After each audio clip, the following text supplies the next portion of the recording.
Season 11 for Sea of Thieves is releasing on the 23rd of January. This was confirmed today via Sea of Thieves' social accounts.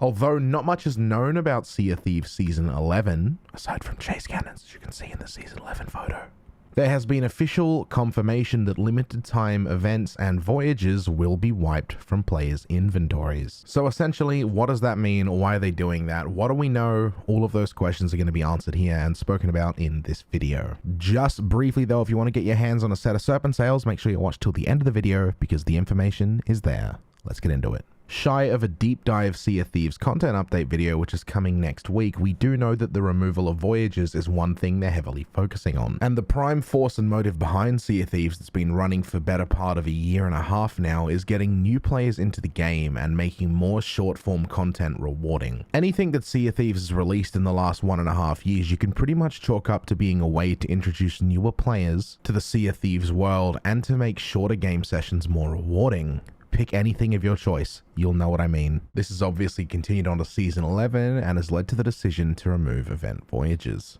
Now, what does this mean and why are they doing it? If you take a look back, it makes logical sense that the next thing that gets a complete rework would be the voyages. We've seen PvP get a rework through the form of dives. We've seen Tool Tales get reworks through new additions and adventures. And we've seen normal world events get revamps too with new limited time chests. We've also seen new hybrid voyages which didn't take off too well, such as the Skull of Siren Song. And I guess it sort of acted as a teaser to what's coming. The whole idea that there is an open world voyage that everyone can compete in and everyone is competing for is pretty much Sea of Thieves at its heart. However, unfortunately with the release of the Siren Song, that didn't overly take off as it did manage to be quite empty within the first couple weeks. With the idea being as strong as it was and the result being nowhere near they expected, it's not hard to assume that they thought, hey, this is the direction we want to take, we know there's potential, and we're going to work on it. All of this tied in with confirmation from different developer updates and social media posts from devs themselves that there will be a complete revamp of the game itself, from the tools to the mechanics to the entire system that makes Sea of Thieves Sea of Thieves. And at its heart, when you are revamping voyages, what you're doing is revamping emissaries as a whole, because the primary point of a voyage is to act as a way to get reputation for different emissaries, which makes it seem like there is no place in the game anymore for limited time events and voyages. And although there is no current official information that all voyages are getting completely scrapped, I wouldn't be too surprised if eventually